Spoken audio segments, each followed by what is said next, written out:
Welcome students once again. आज हम new topic करने वाले हैं, दैट इज मैथमेटिकल टूल्स। ये एक ऐसा टॉपिक है जो डायरेक्टली हमारे सिलेबस से लिंक नहीं है, but without mathematical tools physics is impossible. क्योंकि हर जगह हमने फिजिक्स में हर जगह हमने डिफरेंशिएशन और इंटीग्रेशन करनी है, और अगर हमें डिफरेंशिएशन और इंटीग्रेशन नहीं आती तो हम लोग फिजिक्स कभी भी सॉल्व नहीं कर सकते। फिजिक्स के कंसेप्ट्स को समझना इम्पॉसिबल है without differentiation and integration. Clear? So आज हम एक न्यू टॉपिक करेंगे, दैट इज डिफरेंशिएशन। अगर आपके पास कोई भी रेफरेंस बुक है, उसमें सबसे पहले स्टार्टिंग में हमें दिया होता है मैथमेटिकल टूल्स। क्लियर? सो उन मैथमेटिकल टूल्स में से आज हम लोग फर्स्ट टॉपिक डिस्कस करेंगे, दैट इज डिफरेंशिएशन। क्लियर? ये बिल्कुल ही न्यू टॉपिक हमारे लिए। काफी बच्चों को डिफरेंशिएशन नहीं आती, वो प्लस 2 में भी हो जाते हैं, लेकिन उनको डिफरेंशिएशन में प्रॉब्लम आती है। वो इसलिए प्रॉब्लम आती है क्योंकि बेसिक्स क्लियर नहीं होते। तो आज मैं आपके साथ कुछ बेसिक्स क्लियर शेयर करूंगा डिफरेंशिएशन की। क्लियर? तो पहले हम समझते हैं डिफरेंशिएशन होती क्या है। देखिए, सपोज करते हैं हमारे पास एक फंक्शन है।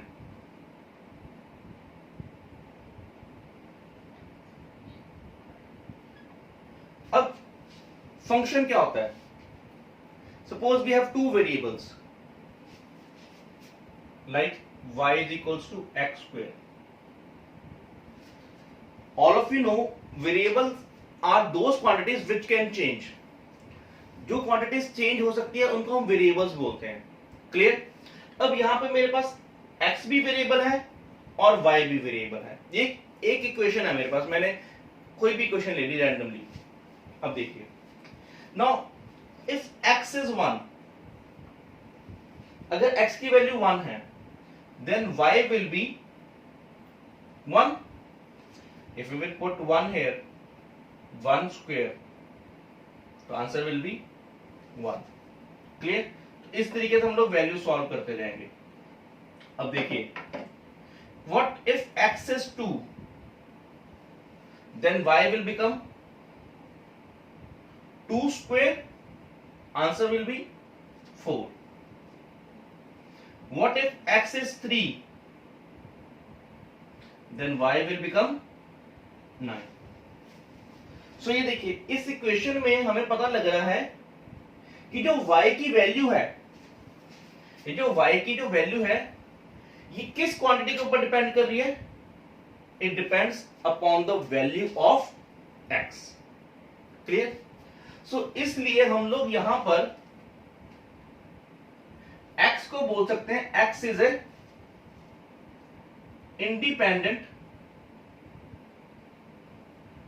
Independent variable,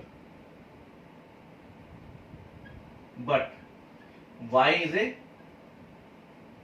dependent variable. देखिए, जो y की वैल्यू है, y की वैल्यू किसके ऊपर डिपेंड कर रही है? x के ऊपर। क्लियर?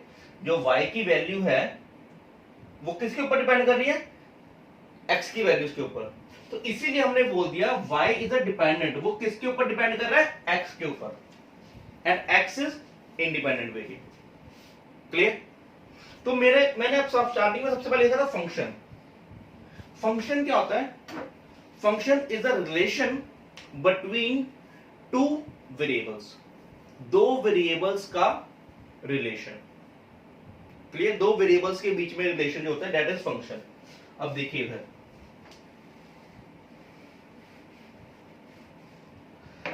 अब यहां पर देखते हैं हम लोग। अभी हमने ये देखा, मैंने कुछ वैल्यूज लिखी थी, उसमें हमने देखा कि जो y की जो वैल्यू है x पे डिपेंड कर रही है। तो हम लोग y को इस तरीके से भी लिख सकते हैं, y is a function of x, y is equal to f of x। ध्यान से देखिए मैं किस तरीके से उसको प्रोनाउंस कर रहा हूं। क्लियर? क्योंकि ये बिल्कुल न्यू टर्म है अभी आपके लिए। इसको हम बोलते हैं f of x, means y is a function of x, y is a function of x। कि जो y की जो वैल्यू है वो किसके ऊपर डिपेंड कर रही है, x के ऊपर। मींस अगर हमारा x चेंज करेगा then y will also change. Clear? This is nothing but this is derivatives. So derivatives is nothing but rate of change. देखिए यहां से हम लोग डेरिवेटिव्स को डिफाइन करेंगे। ऑल्दो जो डेरिवेटिव्स है ये बहुत ही एक वास्ट कंसेप्ट है, इसको हमने क्लास में बहुत ही ज्यादा डिटेल में पढ़ना है, लेकिन अभी जब हमने अपना सेकेंड यूनिट स्टार्ट करना है दैट इज काइनेमैटिक्स, तो काइनेमैटिक्स में हमें डिफरेंशिएशन का कुछ बेसिक पता होना चाहिए। क्लियर? तो उस बेसिक को करने के लिए मैं उतना ही आपको बता रहा हूं जिससे आपकी न्यूमेरिकल प्रॉब्लम सॉल्व हो जाए। क्लियर? सो ये देखिए what is differentiation. Differentiation represents rate of change of one quantity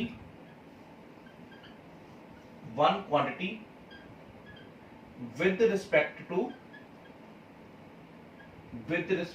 other।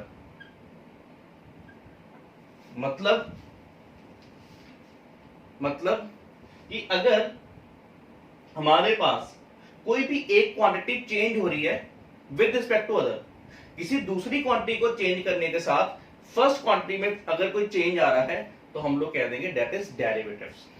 That is derivatives. Clear? Okay. अब डेरिवेटिव्स को हम लोग रिप्रेजेंट कैसे करते हैं? डेरिवेटिव्स को रिप्रेजेंट किया जाता है D by d x. This is the derivative. ये सिंपल होता है डेरिवेटिव का। अब इसको हम लोग रीड कैसे करेंगे? इसको हम लोग रीड इस तरीके से करेंगे, rate of change of y with respect to x। मतलब y में कितना चेंज आ रहा है, मेरी y की क्वांटिटी कितनी चेंज हो रही है, y में कितना चेंज आ रहा है with respect to x।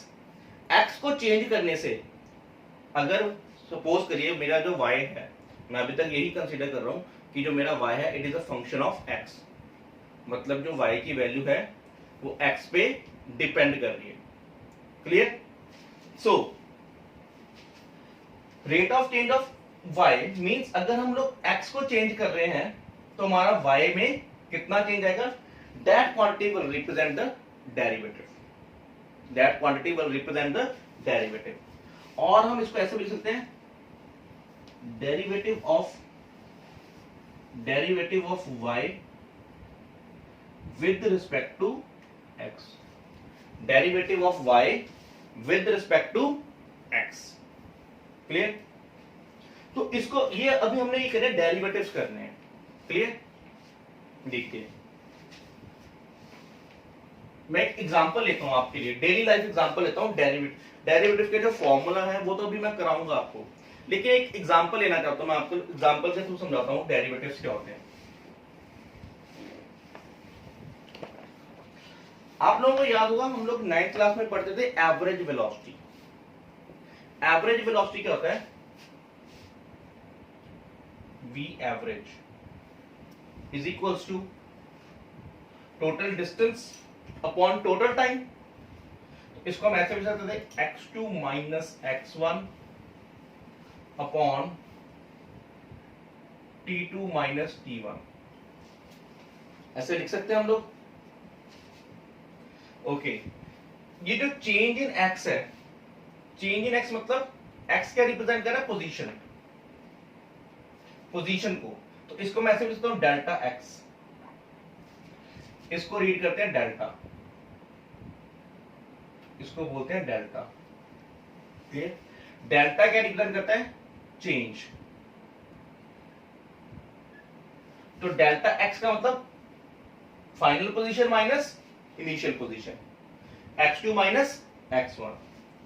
Similarly t2 minus t1 को मैं लिख देता हूं delta t, represents delta t represents change in time. Clear? अब ये देखिए हमें पता है अगर टाइम के विद रिस्पेक्ट टू कोई भी बॉडी अपनी पोजीशन को चेंज करेगी, ठीक है, तो delta x upon delta time हमें क्या मिलेगा, that will give us average velocity. Clear? अभी अगर आपको याद हो डेरिवेटिव्स में मैंने कहा क्या बोला था आपको, डेरिवेटिव्स क्या होते हैं, change in one quantity with respect to other quantity. Clear? अब देखिए यहां पर, देखिए यहां पर x चेंज हो रहा है, this is nothing but this is change in x with respect to time.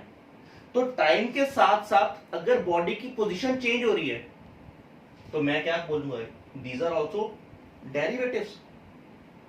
But ये डेरिवेटिव तब बनेंगे जब हमारा जो टाइम है it is very very small, it is very very small. जब ये जो टाइम इंटरवल है ये बहुत ही स्मॉल होगा, ठीक है, तब हम बोलेंगे डेरिवेटिव्स। अब देखो मैं आप एग्जांपल कंसीडर करता हूं, एवरेज वेलोसिटी आपने पढ़ा होगा, एक होती है एवरेज वेलोसिटी और एक होती है instantaneous velocity. One is instantaneous velocity. Clear? ये वैसे तो जब हम ये चैप्टर पढ़ेंगे ना मोशन, उसमें हमने बहुत डिटेल में ये करना है, मैं आपको सिर्फ एक ओवरव्यू देना चाहता हूं अभी यहां पर, कि हमने सिर्फ मैथमेटिकल पार्ट नहीं करना, आपके माइंड में थोड़ा सा आइडिया एक आ जाएगा कि डेरिवेटिव्स एक्चुअल में होते क्या हैं। देखिए अगर इंस्टेंटेनियस वेलोसिटी और एवरेज वेलोसिटी में क्या डिफरेंस होता है, इन दोनों वेलोसिटीज में डिफरेंस हमने 9th क्लास में पढ़ा था। जो एवरेज वेलोसिटी होती है उसमें टाइम इंटरवल एक फाइनाइट टाइम इंटरवल होता है, फाइनाइट टाइम इंटरवल होता है। बट इंस्टेंटेनियस वेलोसिटी मतलब किसी भी एक इंस्टेंट पे वेलोसिटी, मतलब कोई बॉडी मूव कर रही है तो 5th सेकंड पे उसकी वेलोसिटी कितनी थी। क्लियर? कोई बॉडी मूव कर रही है, वो मूव कर रही है, ठीक है, और मेरे को फाइंड करनी है कि 10th सेकंड जब हुआ, जब 10वां सेकंड हुआ तो उसकी वेलोसिटी कितनी थी बॉडी की, that is called instantaneous velocity. Clear? But average velocity क्या होता है, सपोज करो बॉडी मूव कर रही है, ठीक है, और बॉडी ने थर्ड सेकंड से लेके 5th सेकंड के बीच में, थर्ड से लेके 5th के बीच में बॉडी ने कितना डिस्टेंस ट्रेवल किया है। अब यहां पर देखो थर्ड सेकंड से लेके 5th सेकंड के बीच में कितना गैप आ गया दोनों के बीच में, थर्ड से लेके 5th के बीच में 2 सेकंड्स का गैप आ गया। तो ये एक फाइनाइट टाइम गैप है ना, लेकिन तो दैट इज कॉल्ड, यहां इसलिए हम इसको बोलेंगे एवरेज वेलोसिटी। लेकिन अगर जो टाइम गैप है, देखो मैंने अगर इंस्टेंटेनियस वेलोसिटी बोल दिया आपको, 10th सेकंड पे बॉडी की वेलोसिटी कितनी है, तो उसमें टाइम क्या है, इट अप्रोचेस, इसको रीड करते हैं, अप्रोचेस टू 0। तो टाइम क्या होता है उसमें, बहुत ही स्मॉल होता है, दैट इज कॉल्ड इंस्टेंटेनियस। सो अगर मेरा टाइम बहुत स्मॉल होगा, देखिए अगर टाइम बहुत स्मॉल है, अगर हम ऐसे कहते हैं limit delta T approaches to 0, limit delta T मतलब change in X with respect to time, but जो टाइम है वो बहुत ही स्मॉल है, जो चेंज इन टाइम है वो बहुत ही स्मॉल है, this is called derivative of X with respect to time, this is called derivative of X with respect to time. So अगर हम लोग इंस्टेंटेनियस वेलोसिटी की बात कर रहे हैं, अगर हम लोग इंस्टेंटेनियस वेलोसिटी की बात कर रहे हैं तो हमने क्या करना है, डेरिवेटिव लेना है, डेरिवेटिव लेना है पोजीशन का। वो अभी हमें डेरिवेटिव कैसे लेते हैं हमें नहीं पता, वो हमने अभी सीखना है। लेकिन हमारे माइंड में अभी तक क्या आइडिया आया है कि डेरिवेटिव्स क्या होते हैं, डेरिवेटिव्स होते हैं जब एक क्वांटिटी के चेंज होने के साथ दूसरी में क्या चेंज होता है। जैसे कि सपोज करिए, अब जैसे जैसे टाइम चेंज हो रहा है तो टाइम के चेंज होने के साथ एक्स में कितना चेंज आएगा, that is nothing, that is the derivative. Clear? So these are called derivatives. So derivatives represents change in one quantity with respect to other quantity. इन चीजों को अभी आप ज्यादा मत सोचिएगा, क्लियर? क्योंकि इनको अभी हमने बहुत डिटेल में पढ़ना है सेकेंड यूनिट में। क्लियर? अब हमें जो मेन फोकस हमें करना है वो हमें करना है फॉर्मूलाज के ऊपर। तो हम लोग करेंगे फॉर्मूले ऑफ डेरिवेटिव्स।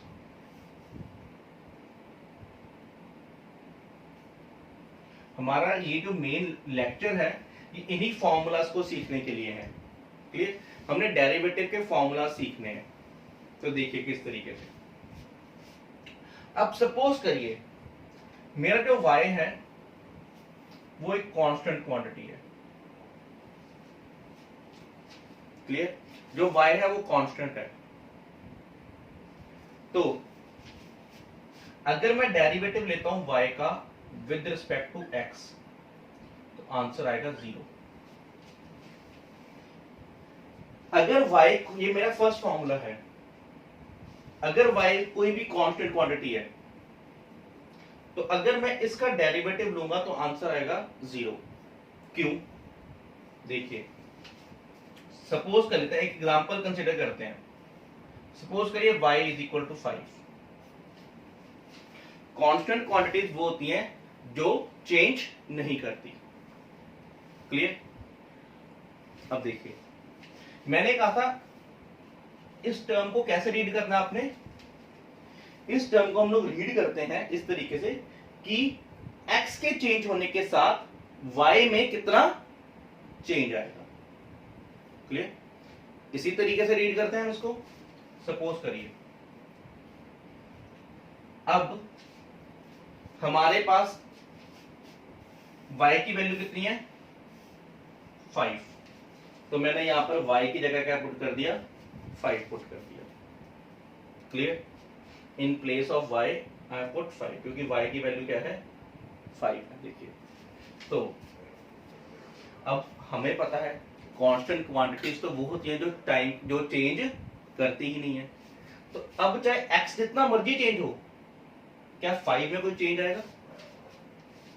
x जितना मर्जी चेंज हो, लेकिन जो कांस्टेंट नंबर है वो तो क्या रहेगा, कांस्टेंट। तो अगर कोई चेंज ही नहीं आया तो आंसर कितना आ जाएगा, 0। So if there is no change then answer is 0। समझे बात? क्लियर? अब देखिए, सो ये देखिए, अब अगर इसी तरीके से, तो ये हमारा फर्स्ट फॉर्मूला बन गया हमारे पास कि अगर हमारा y कोई भी एक कांस्टेंट क्वांटिटी है, 6 है। क्लियर? तो उसका जब मैं डेरिवेटिव लूंगा, अब देखिए डेरिवेटिव लेना है वो विद रिस्पेक्ट टू x भी ले सकते हैं, विद रिस्पेक्ट टू टाइम भी ले सकते हैं।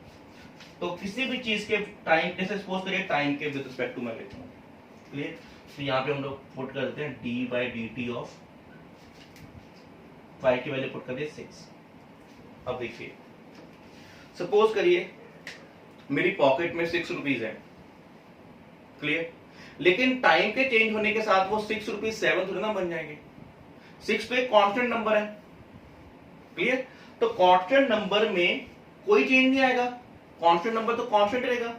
सो if there is no change, तो नो चेंज को हम लोग मैथमेटिक्स की फॉर्म में लिख देते हैं 0। Answer is 0। So this is our first formula that derivative of a constant quantity is always 0। Clear? इन सारे फॉर्मूलाज को जो हम डिस्कस करेंगे, इनको हमने आगे यूज करना है। क्लियर? तो इनको याद रखिएगा। तो अब देखिए, सेकंड फॉर्मूला है मेरा, इसको आप नोट करते जाइएगा अपनी नोटबुक पे एग्जांपल्स को। सेकंड फॉर्मूला है if y is equal to cx, where c is any constant number, where c is any constant number. Clear? तो उसका जब डेरिवेटिव लेंगे तो dy by dx क्या बनेगा? अब देखिए, अब यहां पर देखिए, जो मेरा y है वो x पे डिपेंड करता है। देखिए y is equal to c into x है, जो हमारा y है वो x पे डिपेंड कर रहा है। मींस अगर हमारा x चेंज करेगा तो y भी चेंज करेगा। क्लियर? तो इसका फॉर्मूला क्या होता है? dy by dx of, in place of y we will put cx। Clear? So अगर कोई केस हमारे पास ऐसा है कि जिसमें जो y है हमारे पास, जिसका डेरिवेटिव हमने लेना है, वो इस तरीके से कांस्टेंट के साथ कोई वेरिएबल मल्टीप्लाई हो रहा है, तो उस केस में हम लोग डेरिवेटिव कैसे लेंगे? देखिए, जो कांस्टेंट क्वांटिटी है वो बाहर आ जाएगी। ये फॉर्मूला हमारे पास, constant quantity will come out, अंदर क्या रहेगा? dx by dx। सो आंसर विल बिकम 1। ये 1 बन जाएगा तो answer will become c। Is it clear? So for example, अगर मैं एक एग्जांपल लेता हूं, सपोज करिए y is equal to 6x है। क्लियर? तो ये देखिए y इज इक्वल टू क्या है? 6x, 6 into x. क्लियर? अब हमें क्या करना है? यहां पर डेरिवेटिव लेना है, हमें फाइंड आउट करना है dy by dx की वैल्यू, dy by dx की वैल्यू। तो ये देखिए हम लोग क्या करेंगे, dy by dx। अब देखिए पहली बात तो, सबसे पहली बात तो ये देखनी है हमें कि जो y है क्या वो x पे डिपेंड कर भी रहा है या नहीं। तो हमें पता है, ये देखिए इक्वेशन देखिए, y is depending on x। Yes, y is depending on x। तो जब हम यहाँ पे y की वैल्यू पुट करेंगे, y की वैल्यू कितनी है? 6x। तो अभी मैंने बताया जब कांस्टेंट के साथ वेरिएबल मल्टीप्लाई होगा तो कांस्टेंट क्या आ जाएगा? डेरिवेटिव से बाहर आ जाएगा। तो 6 को हम लोग बाहर ले आएंगे तो यहाँ पे आ जाएगा 6 derivative of x by x। Clear? तो आंसर विल बिकम 6। तो आंसर विल बिकम 6। क्लियर? तो ये फॉर्मूला, ये this is our second formula. इसको याद रखिए कि जब वेरिएबल और कांस्टेंट मल्टीप्लिकेशन में हो तो constant term will always come out. Clear?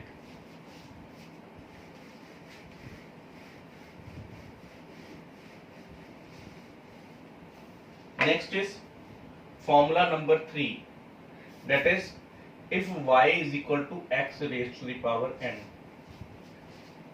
very important formula. Clear? ये बहुत बार यूज होता है, मेनली यही फॉर्मूला यूज होता है हर बार। if y is equal to x raised to the power n। तो ये देखिए, इस केस में हमारे पास डेरिवेटिव क्या बनेगा? dy by dx is equals to क्या बनेगा? अगर हम लोग डेरिवेटिव लेंगे y का, मींस अगर हमें फाइंड आउट करना है change in y with respect to change in x, तो पहली बात तो ये देखिए, जो y है वो x का फंक्शन है, y की जो वैल्यू है वो x पे डिपेंड कर रही है यहां पर। क्लियर? तो ये देखिए जब हम यहां पर पुट करेंगे value dy by dx, y की वैल्यू क्या है? x रेज़ पर n पुट कर दिया। अब यहां पर फॉर्मूला क्या बनेगा? ये फॉर्मूलेज आपको लर्न होने चाहिए। क्लियर? जो नॉन मेडिकल के स्टूडेंट हैं, आपने इनको मैथमेटिक्स में ड्राइव करना है। ये टॉपिक आपको मैथमेटिक्स में भी आएगा, वहां पर आपने ये फॉर्मूलाज बनाने हैं, लेकिन फिजिक्स में हमने इनको लर्न कर लेना है। क्लियर? हमें फिजिक्स में ड्राइव करने को नहीं आएगा ये चीज, तो मेडिकल वाले बच्चे भी इनको अच्छी तरह याद कर लीजिए। क्लियर? तो ये देखिए, अगर कोई भी क्वांटिटी इस तरीके से x raise to the power n, तो इसका डेरिवेटिव होता है, पहले हम पावर को सॉल्व करते हैं, जो पावर है वो आगे आ जाती है, यानी का n, जो भी पावर होगी वो आगे आ जाएगी, फॉर्मूला बनेगा x raise to the power n minus 1। n into x raise to the power n minus 1। Example देखिए, सपोज करिए मेरे पास है एक quantity y is equal to x raise to the power -2। तो ये देखिए, अब यहां पर मेरे पास ये वाला फॉर्मूला लगेगा, पावर वाला। मेरे को क्वेश्चन है, मेरे को फाइंड करना है dy by dx, derivative of y with respect to x। तो ये देखिए फॉर्मूला क्या है, n जो भी पावर है वो आगे आ जाएगी, यहां आ जाएगा -2 क्लियर। n की वैल्यू आ गई x की जगह पे x आ गया, n माइनस 1। अब यहां पे मेरी पावर कितनी है, -2 -1, तो it will become -2 into x raise to the power -3, -2 into x raise to the power -3 clear. तो ये फॉर्मूला सिंपली आपको लर्न होना चाहिए, क्लियर। अब मैं एक और एग्जांपल लेता हूं, यहां पर सपोज करिए अगर मेरे पास एग्जांपल है y is equal to 6x²। अब ये देखो, ये तो मैंने फॉर्मूला करवाया नहीं आपको भी, क्लियर।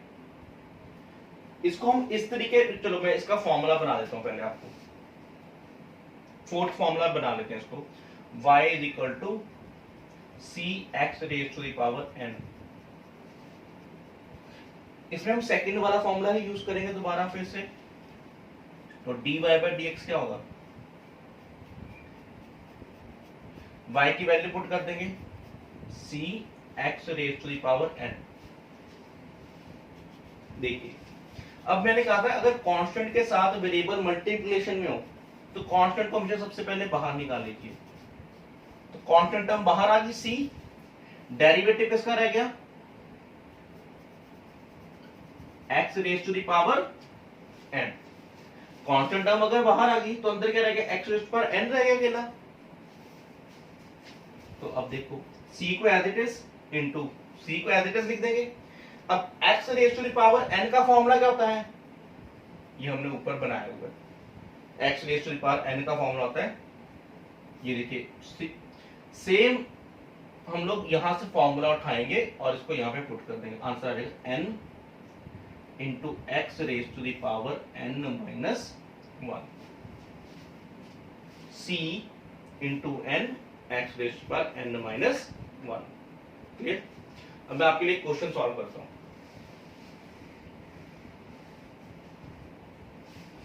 इसके लिए आपको प्रैक्टिस करनी पड़ेगी, आपकी बुक्स में बहुत सारे एग्जांपल्स गिवन है, क्लियर। तो वहां से आप भी प्रैक्टिस करिए। देखिए, अगर हमारे पास वैल्यू है y की, y is equal to 6x³, 6x³। देखिए कांस्टेंट के साथ कोई वेरिएबल मल्टीप्लाई हो रहा है, क्लियर। तो dy बाय dx,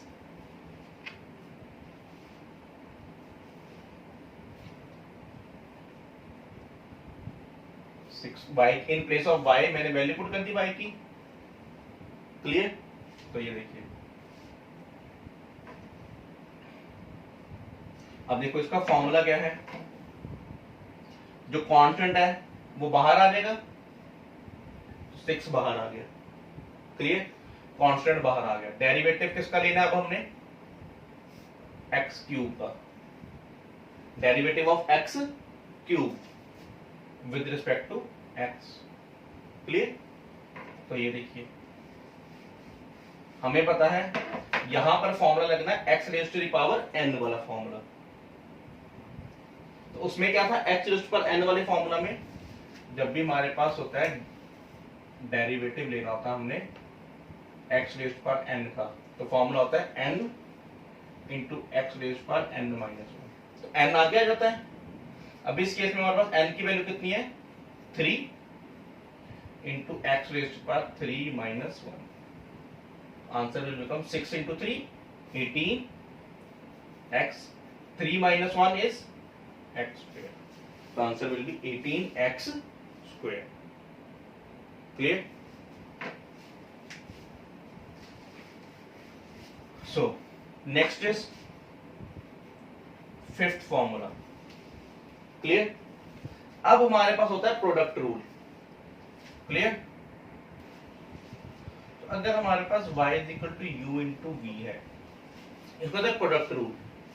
अब देखिए, अब u और v क्या है? u and v are the functions of x। जो u और v है ये भी x पे डिपेंड करते हैं। इसको मैं भी एग्जांपल कराऊंगा आपको आगे। क्लियर? तो ये देखिए, इस केस में अगर ऐसे हमारे पास कोई भी दो प्रोडक्ट में हो तो dy by dx is equals to, in place of y will put the value। अब आप लोग ये नहीं कह सकते कि u और v तो x पे डिपेंड ही नहीं कर रहे, क्योंकि हमें क्वेश्चन में गिवन है that u and v are the function of x, मतलब ये x पे डिपेंड करते हैं। तो इस तरीके से प्रोडक्ट रूल का फॉर्मूला याद रख लीजिए। वो क्या होता है? First function as it is into derivative of second function plus second function as it is into derivative of first function. Clear? First function as it is derivative of second function plus second function as it is derivative of first function. तो इसको भी आप ऐसे ही लिखे रहने दीजिए, learn कर लीजिए। इसको अभी मैं आगे आपको एग्जांपल सॉल्व करके दिखाता हूं। क्लियर? इसी तरीके से हमारे पास सिक्स्थ फॉर्मूला होता है। जो हमारा सिक्स्थ फॉर्मूला है वो है division. Clear? y is equal to u by v। ठीक है? u is numerator, v is denominator. तो अगर हमारे पास इस तरीके से कोई भी चीज डिवीजन में है तो हम लोग डेरिवेटिव कैसे लेते हैं उसका? और ये भी क्वेश्चन में गिवन है कि जो u और v है, u, v are the functions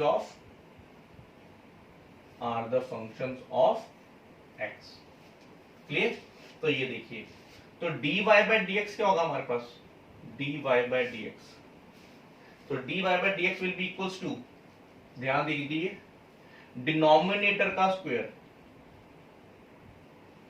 denominator का स्क्वायर लिख लीजिए, या आप लोग इस तरीके से लिख लीजिए v स्क्वायर।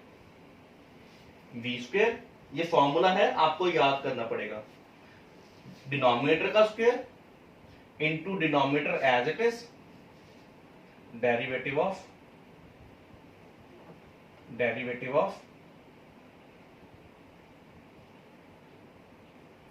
फर्स्ट फंक्शन या न्यूमरेटर माइनस, अब देखो न्यूमरेटर का तो हो गया derivative, numerator as it is derivative of denominator. तो ये फॉर्मूला है हमारे पास, इसका ध्यान दीजिए। देखिए, अगर डिवीजन में है कोई चीज तो डिनोमिनेटर का स्क्वायर ऊपर आता है, denominator as it is derivative of numerator minus numerator as it is derivative of denominator. ठीक है? एक दो बार इसको लिखेंगे तो आपको लर्न हो जाएगा ये। नेक्स्ट फॉर्मूला, अब मैं इन सबको इकट्ठे ही यूज करूंगा एक एग्जांपल में, तो आपको वहां पर क्लियर हो जाएगा।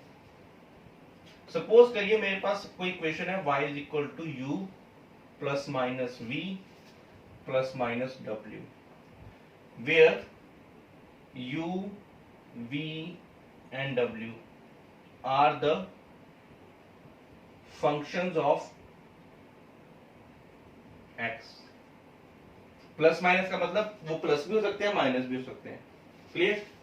तो इस केस में क्या होगा, अगर मैं डेरिवेटिव लूंगा, derivative of y with respect to x, it will be equals to, पहले इसका डेरिवेटिव आ जाएगा du by dx, अगर बीच में प्लस है तो प्लस का सिंबल आ जाएगा, अगर नेगेटिव है तो नेगेटिव सिंबल आ जाएगा, माइनस आ जाएगा यहाँ पे, minus derivative of v with respect to x।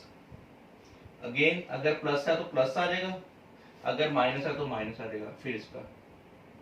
तो मतलब हमने तीनों का डेरिवेटिव ले लेना with respect to x। Clear? So ये फॉर्मूलाज आपको तीनों याद करने पड़ेंगे। क्लियर? अब मैं इनके एग्जांपल लेता हूं, तो आप इनको नोट कर लीजिए। ठीक है, अब मैं इनके एग्जांपल्स लेता हूं। क्लियर? तो ये देखिए,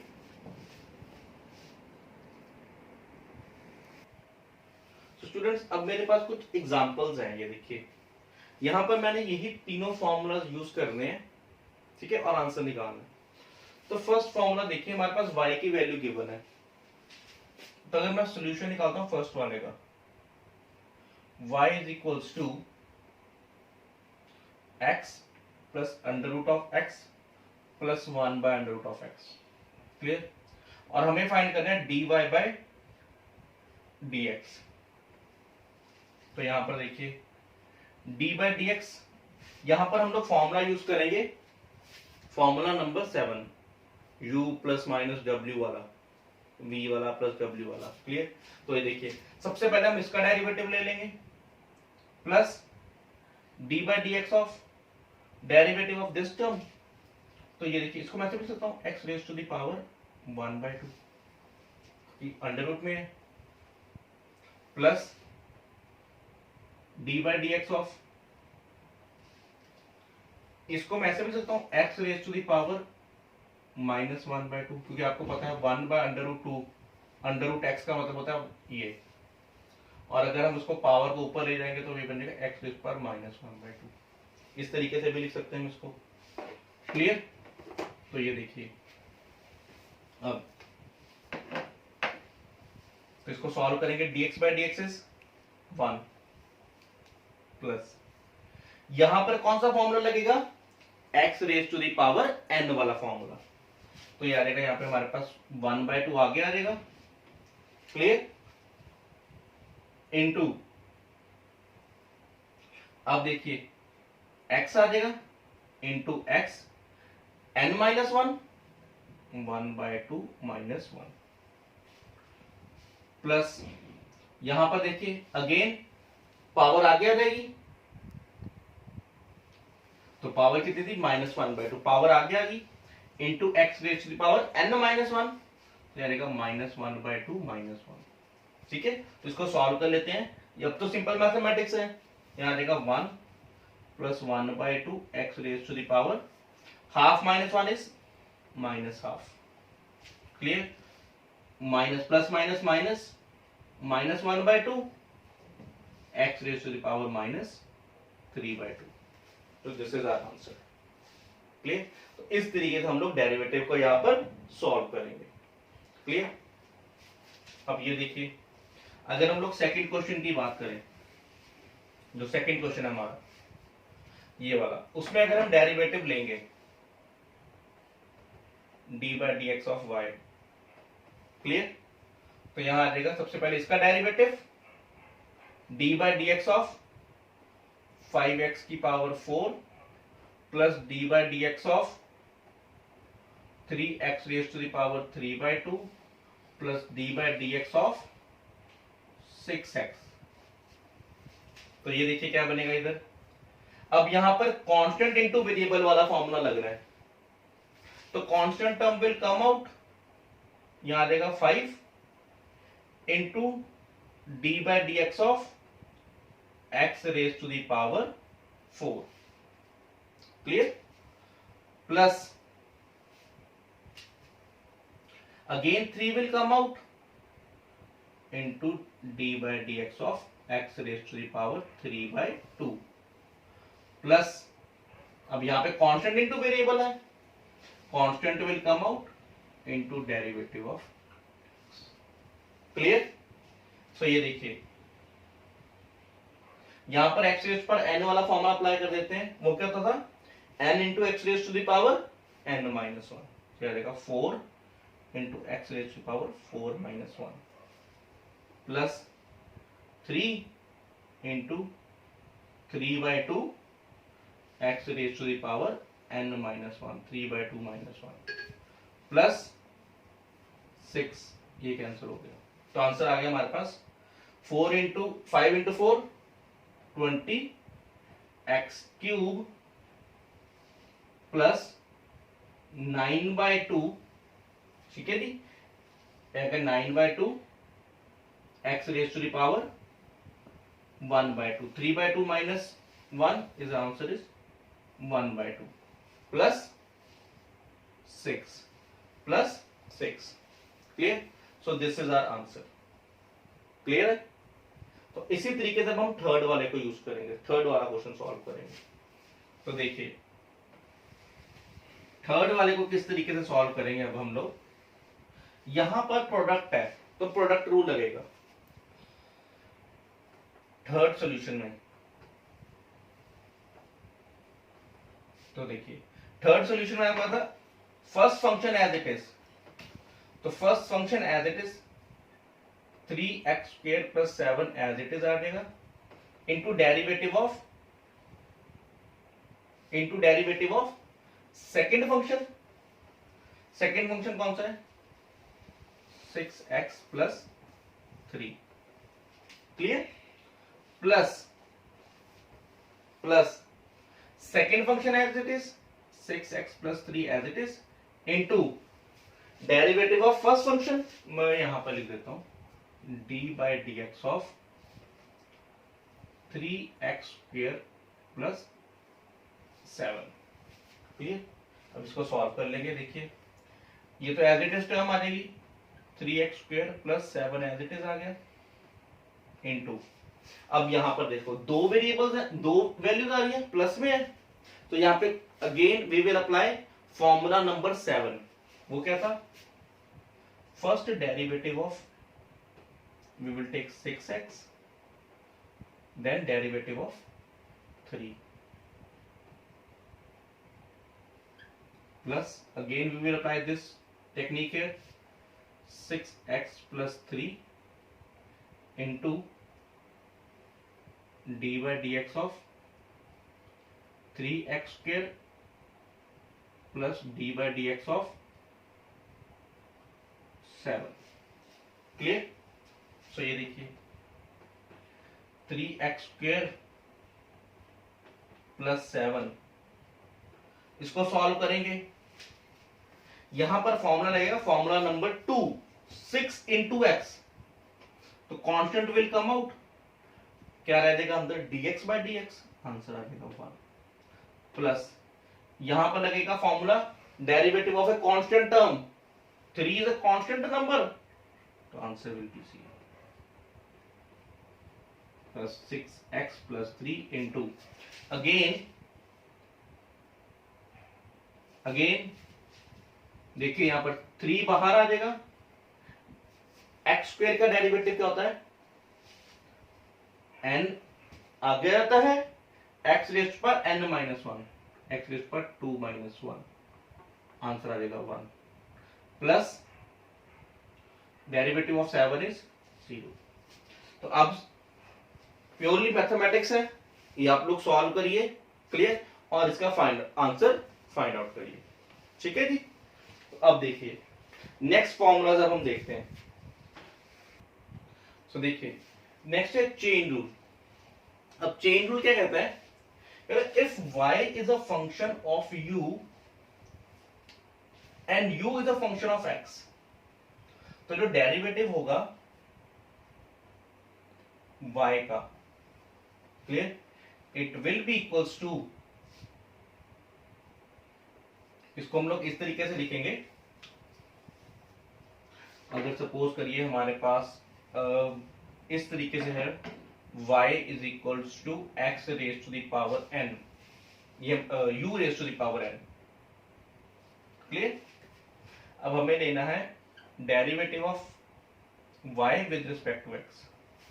अब आप लोग ये नहीं बोल सकते कि जो y है वो तो x पे डिपेंड ही नहीं करता, क्योंकि क्वेश्चन में गिवन है that y is a function of u, और जो u है वो किसका फंक्शन है, x का। इस केस में हम लोग क्या लिखेंगे,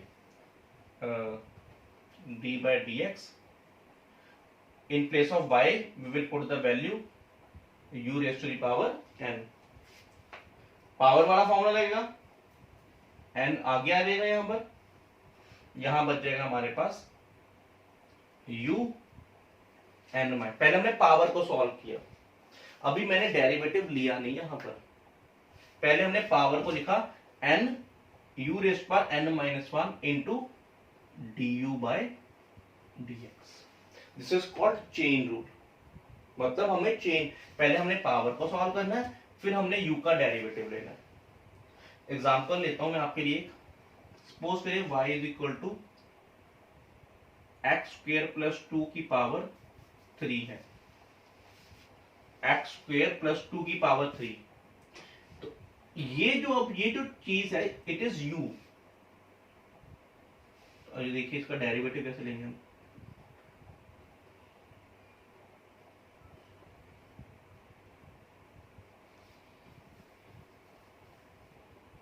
तो पहले पावर को आगे सॉल्व करेंगे, पावर को सॉल्व करेंगे तो पावर आगे आएगी, पावर क्या है 3। अब ये जो u है एक्स स्क्वेयर प्लस 2, इसको कुछ नहीं करना, पावर को सॉल्व किया n माइनस वन, तो मतलब 3 minus one into again derivative of x square plus 2। अब हमने पावर नहीं लिखनी यहां पे, क्योंकि पावर को हमने पहले ही सॉल्व कर दिया हुआ है। फिर तो 3 x square plus 2, 3 minus 2 into D by d x of x square plus 2। तो इसको हम लोग सॉल्व कर लेंगे, इसको मैं सॉल्व करके यहां लिख देता हूं, आपके पास आंसर आ जाएगा 3 एक्स स्क्वेयर प्लस 2 की पावर 2 इंटू, इसको सॉल्व करेंगे, आई थिंक अब आपको इसको सॉल्व करना आता है, तो आंसर आ जाएगा 2x। Answer will B 6x into x square plus 2। इसको आप आगे सिंप्लीफाई कर सकते हैं ओपन करके, मैथमेटिक्स है वो simple. Clear? So this is how we solve chain rule. Clear? अब हमारे पास कुछ ट्रिग्नोमेट्रिक फंक्शंस हैं, ठीक है जी, वो भी आगे यूज होते हैं, उनके फॉर्मूलाज आप लोग अभी लिख लीजिए, वो आपको आगे यूज होंगे। y is equal to sine of x। Clear? इसका जब हम डेरिवेटिव लेंगे साइन x का, क्लियर, तो ये देखिए dy बाई डी एक्स, तो डेरिवेटिव ऑफ साइन x होता है हमारे पास दैट इज cos x। अगर हमारे पास y की वैल्यू क्या है साइन, तो आंसर आ जाएगा cos x। तो इसको भी एक फॉर्मूला है। सिमिलरली अगर y की वैल्यू है cos x, y की वैल्यू है cos x, क्लियर, तो ये फॉर्मूला याद रखिए, आपको ये फॉर्मूला याद रखने हैं, ये अभी आपको यूज नहीं होने, ये आगे जाके यूज होंगे, वहां पर हम इसको और ज्यादा डिटेल में करेंगे। तो derivative of cos x, cos का डेरिवेटिव होता है माइनस साइन x, साइन का डेरिवेटिव प्लस cos, और cos का डेरिवेटिव माइनस साइन। क्लियर? ठीक है जी। अब इसी तरीके से और भी ट्रिग्नोमेट्रिक फंक्शंस हैं। y is equal to tan x, तो जब हम डेरिवेटिव लेंगे dy by d x of tan x, dy by d x of tan x, answer will be secant square x. Answer will be secant square x. Clear? तो इसी तरीके से हमारे पास derivatives के बहुत सारे फॉर्मूलाज हैं। क्लियर? आप उन फॉर्मूलाज को लिखिए, ठीक है, और इनको प्रैक्टिस करिए। Clear? But still if you have any doubt तो आप मेरे से पूछ सकते हैं। Thank you.